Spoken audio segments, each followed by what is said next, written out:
I called him Governor Trudeau because they should be the 51st state, really. It would make a great state. That's never going to happen. Please raise your right hand and repeat after me. I, Donald John Trump, do solemnly swear. I, Donald John Trump, do solemnly swear. That I will faithfully execute. That I will faithfully execute. The office of President of the United States. The office of President of the United States. And will, to the best of my ability.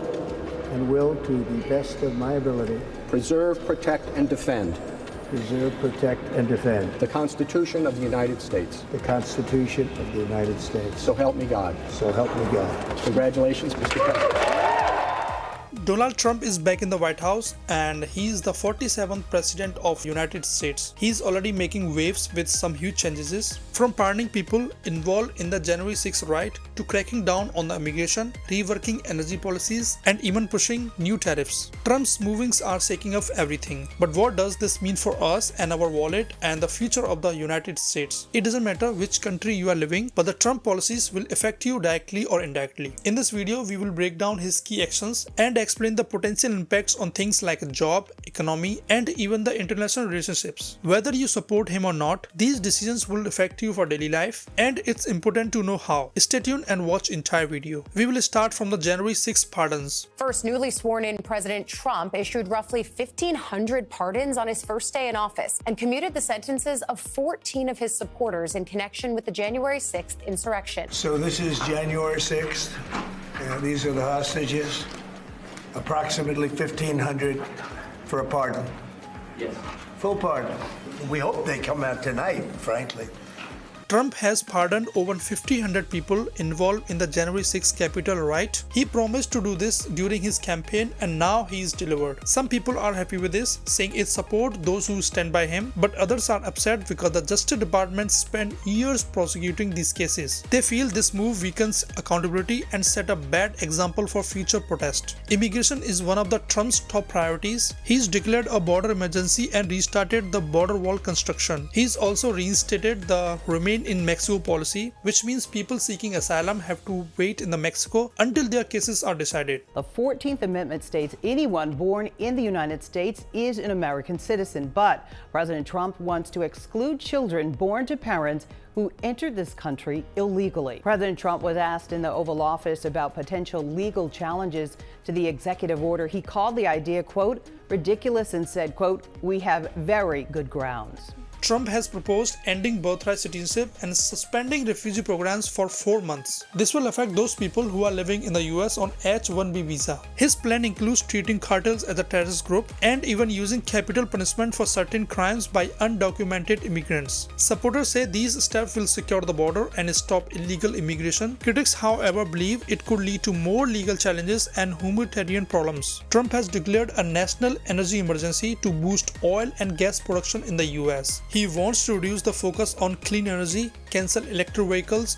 and stop leasing lands for the big wind farms. His goal is to make the US less dependent on other countries for energy, like Canada, Venezuela, Russia, China. This could lower energy bills for Americans, but it also raises questions about the climate change and the environment. For example, oil prices dropped slightly after the Trump's announcement. When it comes to the trade, Trump has ordered a review of trade deficits and unfair practices. When you threatened tariffs on Canada a couple weeks ago, Justin Trudeau rushed down here. He wanted to make nice.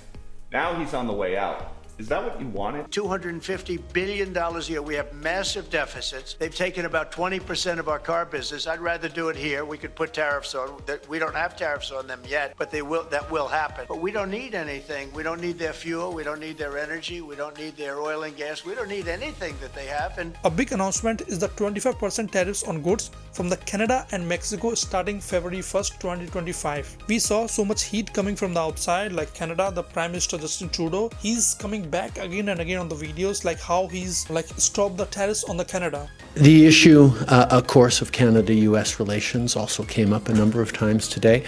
When it comes to Canada being looked at as the 51st state, let me just state it again, that's never going to happen. Canadians define themselves a whole bunch of different ways, but one of the ways that we all use as shorthand is we're Canadian because we're not American. In regards to tariffs and the business community, I had some very good and productive meetings with a number of business leaders here in Washington, D.C.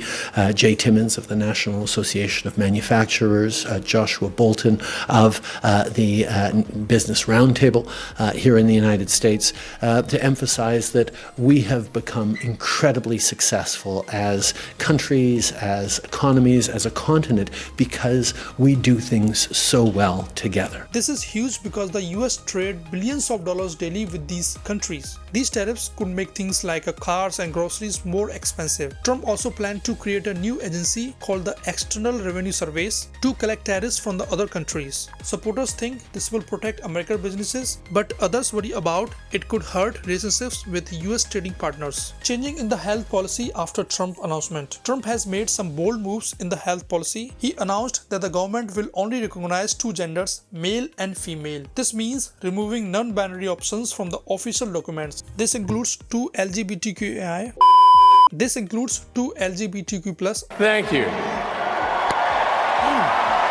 He also reinstated the military members who were punished for not taking the COVID-19 vaccines. On top of that, Trump has pulled the US out of the World Health Organization, saying it's time to focus on America's health first. Of day one actions, the president signing another executive order pulling the United States out of the World Health Organization. The US is the largest funder of the WHO, which monitors disease outbreaks around the world. Now, as we mentioned, President Trump signing an executive order tonight. But eventually the US health policies are quite different from the Canada and other countries because they are so expensive. The health policies are kind of private, so people has to pay too much money for just the health services. Many times Trump explained about the WHO because he was saying again and again that WHO is controlled by basically China, and why we have to give too much money to the WHO. We don't have any right in that. So basically he's not funding, he's not helping WHO for the future. These actions have drawn mixed reaction. Some people see them as a protecting traditional values, while others believe that they could harm the progress in the healthcare and the inclusion. Last but not least, Trump has made changes to how the federal government operates. He ordered employees to return to offices, stop new hiring, and cut back on job protections. His plan includes ending diversity programs and creating a new department to involve government efficiency. While this is aimed at cutting costs and reducing bureaucracy, critics argue it could hurt important programs and services. So in the last, Trump's plans are bold and controversial, from pardoning January 6 rioters to reshaping immigration, energy, and trade policies. His decisions will have a big impact on people's lives. Supporters see these moves as necessary to make America stronger and more independent. But critics warn about the risk, including legal battles and effect on the everyday people. What do you think about the Trump's plan? Will they help or hurt? Share your thoughts in the comment and let's discuss.